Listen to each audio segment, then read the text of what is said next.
Subsub ang pagpanakop karon sa mga otoridad sa mga sakyanan nga mi-modify o mi-bag-o sa ilang mga mufflers. Daghan ang nadakpan kag buntag sa Mandaue City.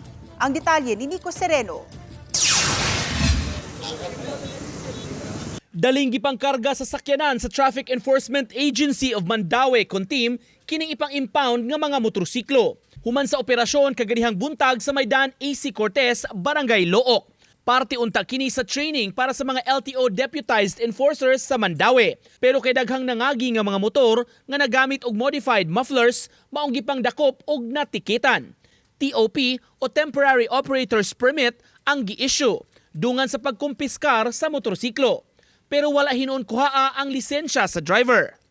This is a deputation training sa mga counterparts namo, mga deputized officers namo diri sa Mandaue as well as the PNP-TEU.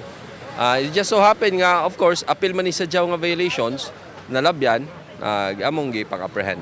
Unauthorized motor vehicle modification and charge and impounding is part of the penalty.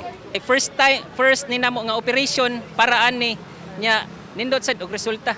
Nya hopefully this will teach a lesson no sa ato ang mga motorista nga katong especially katong gi-operahan nila ba ilahang tambutso, giilisan.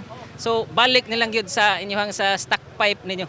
21 ka mga motor ang na-impound sa usa ka oras ra nga operasyon. Lakip na ning sa usa ka lalaki nga gikan sa Lapu-Lapu ug padung unta sa trabahoan. Tag 5,000 pesos ang multa ning maong violation. Nakabaw ko ana pero kanang kuan lang ba kanang karon ako balik Cebu ba. Okay ra ni makuha ra man gyapon eh. Lokaton ra. After payment of fines and correction of the defect or the replacement of their mufflers, pwede na nila ma-claim. Uban ni Marlon Melgazo, Nico Sereno, Balitang Bisdak.